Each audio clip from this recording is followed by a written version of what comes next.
Vamos agora à entrevista do dia com Maria Lídia Flandoli. Trabalho Seguro, esse é o programa criado pelo Poder Judiciário para conter o número crescente de acidentes de trabalho dos últimos anos.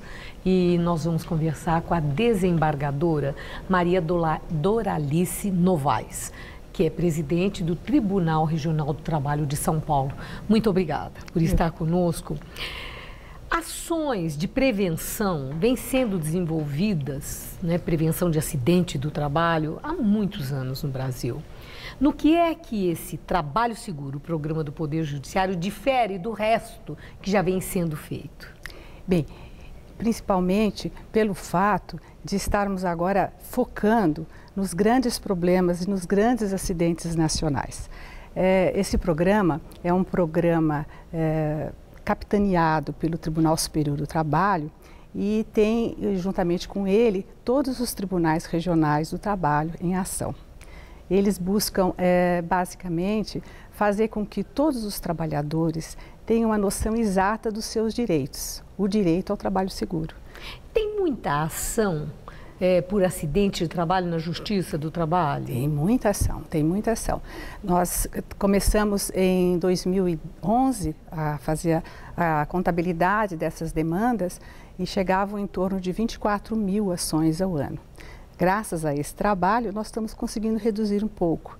Esse ano, nós estamos com uma projeção de ter pelo menos 18 mil ações. Já é um número bem razoável em termos de redução de demandas. E essas ações acabam resultando sanções, penas muito caras, muito onerosas para as empresas? Sem dúvida nenhuma. As empresas são extremamente oneradas com essas ações, além, evidentemente, das condenações no âmbito da Previdência Social. São ações que buscam danos morais, danos materiais, por conta de acidentes de trabalho que ocorrem. Agora, as empresas, se há tantos anos já se fala em prevenção de acidente do trabalho, as empresas do Brasil, no geral, incorporaram como um valor a questão da prevenção do acidente do trabalho? Eu tenho para mim que elas estão começando a incorporar. Começando a incorporar. E acho que esse projeto que estamos desenvolvendo tem esse ideal de fazer com que todas as empresas incorporem como um direito do trabalhador e uma obrigação da empresa o trabalho seguro. Agora, e o trabalhador? O trabalhador coopera, ele tem noção que ele é a figura mais importante para garantir a própria segurança? Não, eu creio que não. Esse também é o nosso propósito. Nós estamos com um projeto de difundir esse direito para que o trabalhador tenha essa exata noção do que é o direito que ele tenha a um trabalho seguro. O Brasil, desculpe. Não, pois não. O Brasil hoje nós temos cerca de 700 mil acidentes de trabalho ao ano.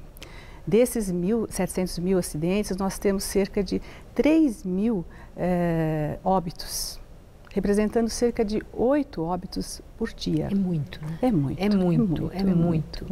E o que chama a atenção é o aumento do número de mortes. Quer dizer, o número de acidentes do trabalho, pelas estatísticas que eu vi antes da nossa entrevista, ele parecia que vinha caindo. Entretanto, o número de mortes aumentando. Isso quer dizer o quê? Que os acidentes que acontecem têm sido mais graves, é isso? Sim, sem dúvida nenhuma. E a que se atribui isso?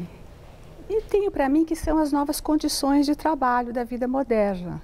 E muitos acidentes são acidentes de trânsito, que via de regra são fatais, acidentes na construção civil, que também são sempre fatais, ou a grande maioria deles. E creio que nesses segmentos é que estão a maior quantidade de vítimas fatais.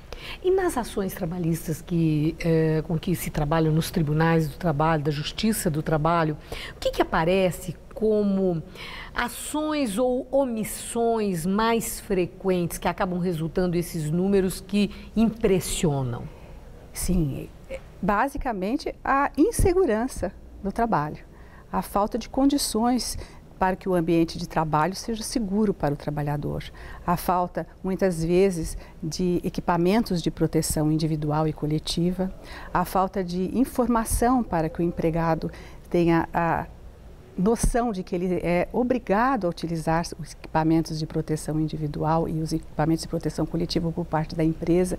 Eu creio que todos esses elementos são os que mais demonstram que há necessidade de nós fazermos projetos e programas para incentivar os empregados a utilizar os equipamentos de proteção individual. As empresas têm como se defender quando o acidente de trabalho ocorre por essa omissão do trabalhador, por ele não ter usado aquilo que foi disponibilizado?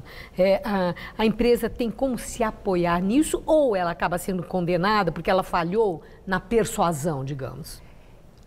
E veja, ela tem a obrigação de fazer a fiscalização e o do uso.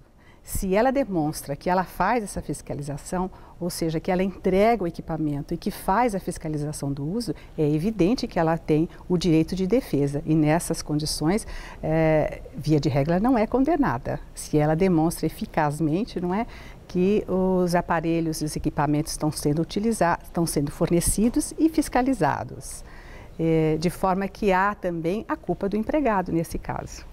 A última questão é a orientação para o trabalhador. Como eu pergunto, como um trabalhador que sofre um acidente de trabalho e entende que ficou com um prejuízo, uma sequela em decorrência desse acidente enquanto estava trabalhando, como ele deve agir?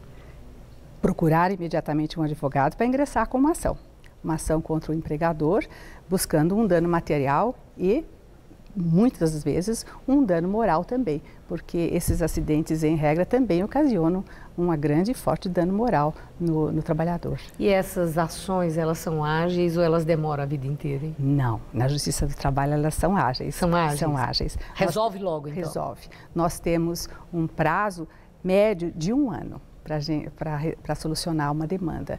E considerando os prazos dos processos em geral, é um prazo bastante razoável. Eu agradeço muito sua entrevista e a orientação. Muito obrigada, uma boa noite. Eu que agradeço. Muitíssimo obrigada. Gabriel.